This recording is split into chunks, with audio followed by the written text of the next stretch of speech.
3:16 చూసినట్లయితే నిరాక్షేపముగా దైవ భక్తిని కూర్చిన మర్మము. అక్కడ ఏమన్నాడు? దైవ భక్తిని కూర్చిన మర్మం అంటే దైవ భక్తి అంటే ఏంటి? అందరి విశ్వాసులకి, పరిశుద్ధులకి, నీతివంతులకి ఈ మర్మం తెలియజేయబడింది. ఈ రోజుల్లో మొట్టమొదట దేవుడు తన దగ్గర ఉంచుకున్నాడు, గుప్పుట్లో పెట్టాడు. ఏమంటే FC 3:3లో అది ఇప్పుడు దాన్ని రివీల్ చేశాడు. ఏంటి రివీల్ చేశాడు? రక్షణ యూదులకే కాదు, అన్ని జనులకి. అది జ్ఞాపం చేసుకోవాలి. ఏంటి రివీల్ చేశాడు? దేవుడు పక్షపాతి కాడు. సమాధాన సువార్త 10:34-36 వరకు చూసినట్లయితే అపోస్తుల కార్యాల దేవుడు పక్షపాతి కాడు. ఆయన యూదులకే గొప్ప అని అనుకోకండి. ఏమండి? ఎఫ్సీలో రాసినటువంటి పత్రిక 3:3-3 అన్ని జనులకు కూడా వాళ్ళు కూడా వారసులే. చూసారా? మనం ఎవరు వారసులు? మనం ఎవరు నిజంగా యాక్చువల్గా ఆలోచన చేసినట్లయితే 1 కొరింథీ 1వ అధ్యాయంలో మనం ఆలోచన చేసినట్లయితే ఒక్క విషయం మీరు ఆలోచన చేయండి. ఇక్కడ ఒక్క విషయం మీరు ఆలోచన చేయాలని మనం చేస్తా ఉన్నానండి.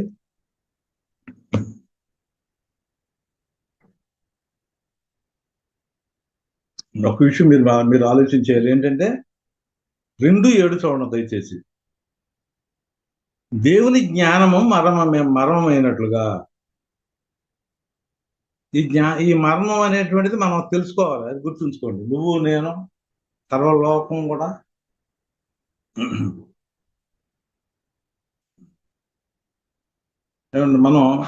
మనం ఏం చేయాలంటే తెలుసుకునేటువంటి వారంగా మనం ఉండాలి. కుడి పాదం సముద్రం మీద ఉందండి ఆ దేవదూతకి, ప్రకటన 10వ అధ్యాయంలో. ఎడం పాదం భూమి మీద.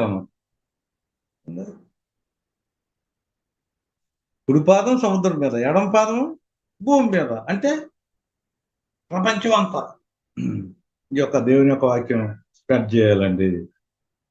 అయితే వచ్చిన బాధ ఏంటంటే, తెలియాలంటే 2 పాయింట్లు చెప్పాడండి ప్రకటన. మొట్టమొదటి వినండయ్యా ధన్యుడు. తర్వాత పూర్తయింది కదా 10వ అధ్యాయంలో, అక్కడి నుంచే చదవండి. ఓకే. ఇంతకీ మరణం అంటే ఏం చెప్పాను? క్రీస్తు అన్నాను ఒక చోట, కొలసీ 2:2లో. కొలసీ 1:27లో మరణం అంటే వాక్యం అని చెప్పారు. స్పష్టంగా తెలుసుకోవాలి. ఓకే, అంతా బాగానే ఉందండి. అయితే ఇక్కడ ఏమన్నాడు 2:7లో? దేవుని జ్ఞానము మర్మమైనట్లుగా. దేవుని జ్ఞానము మర్మమైనట్లుగా. ఇది గొప్పది. దేవుని యొక్క జ్ఞానము మర్మం అంటండి. అంటే మర్మం ఈజ్వల్ టు దేవుని యొక్క జ్ఞానం. ఇది తెలియలేదనుకోండి, మనం చెప్పలేదనుకోండి, కొంతమందికి తెలియలేదనుకోండి, తెలియకపోతే నష్టం ఏంటో తెలుసండి. 7వ వచనంలో 8వ వచనం చూడండి. అది లోకాధికారులలో ఎవరికి తెలియదు.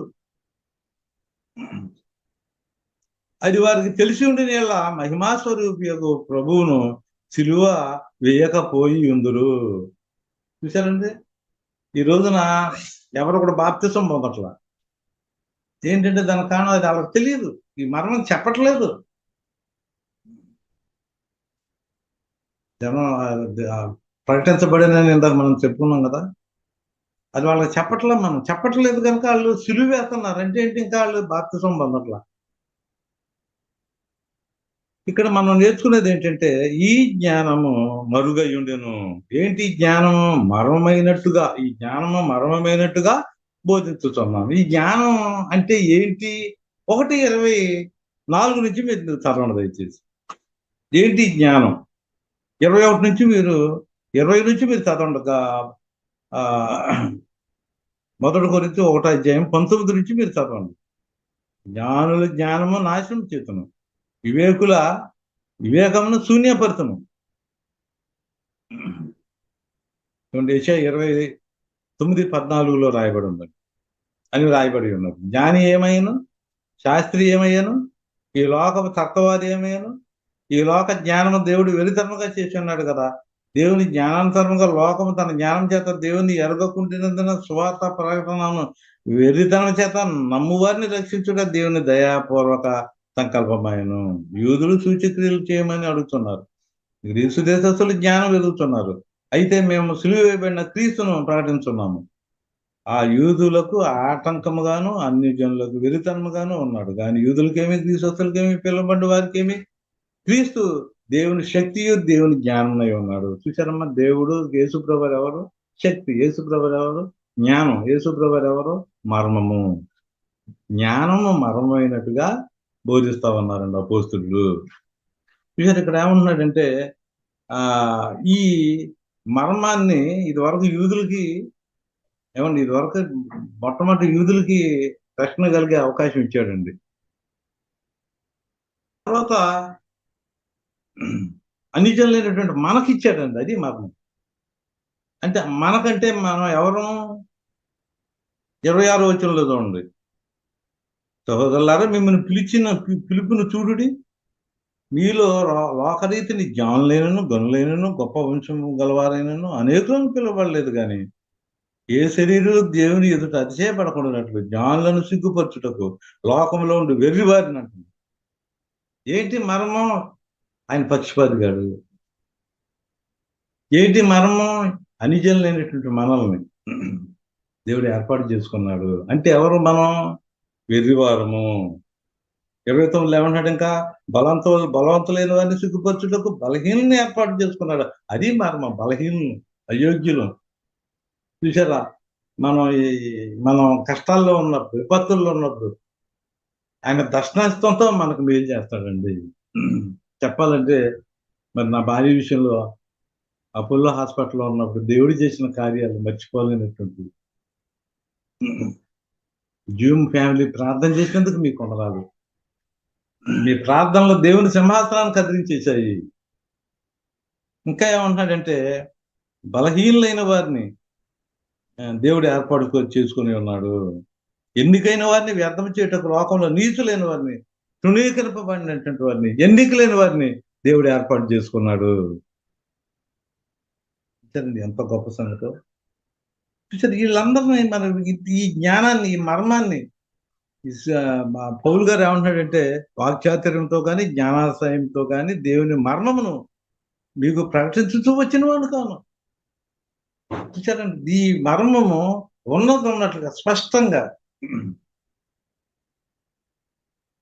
మనం నేర్చుకుని ఇతరులకి చెప్పేటువంటి వారంగా మనం ఉండాలి. మర్మం చెప్పేటప్పుడు మనం ఎలా ఉండాలంటే 4 ఓటలో ఎలాగో నా క్రీస్తు సేవకులు మరియు దేవుని మర్మముల విషయంలో గృహ నిర్వాహకులు మరియు ప్రతి మనుషుడు మమ్మల్ని భావించవలను.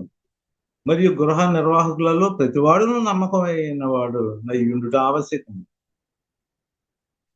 6వ వచనం చూడండి. సహోదరులారా, మీరు మమ్మల్ని చూచి లేఖలు ఎందుకు రాసిన సంగతులను అతిక్రమింపకూడదని నేర్చుకొని మీరు ఒకరి పక్షమున ఒకని మీద ఉప్పొంగకుండానట్లు ఈ మాటలను మీ నిమిత్తమై నా మీద అప్పుల మీద పెట్టుకుని సాదృశ్య రూపంగా చెప్పి ఉన్నాను.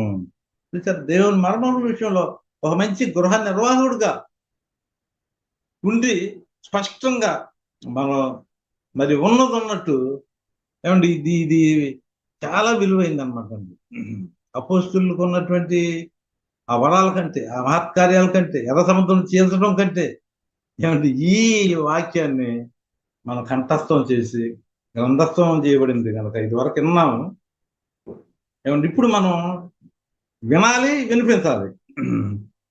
వినిపిస్తే చూసారా, మొదటి కొరింథీయులో దేవుడు ఎంత గొప్పవాడో మీరు ఆలోచన చేయండి. ఆ మర్మాలని ముందు యేసుప్రభువుకి ఇచ్చి మళ్ళీ 15వ అధ్యాయంలో మళ్ళీ ఆయన ప్రార్థన చేస్తుంటే మళ్ళీ జ్ఞాపకం చేసే మర్మాన్ని యెషయా గ్రంథం 50వ అధ్యాయంలో మళ్ళీ ఉదయమే యేసుప్రభు ప్రార్థనకి వెళ్ళేవాడు కాదు, మళ్ళీ ఆ మర్మాన్ని మళ్ళీ జ్ఞాపకం చేయటం లోపల నేర్పాడు, మళ్ళీ జ్ఞాపకం చేస్తున్నాడు. ఆ మర్మాన్ని మళ్ళీ శిష్యులకి ఇచ్చాడు. మళ్ళీ శిష్యులు ఏం చేశాడండి? భక్తులకి.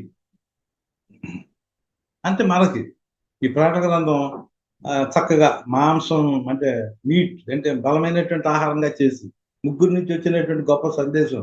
దీన్ని ఎవరు చదవరు.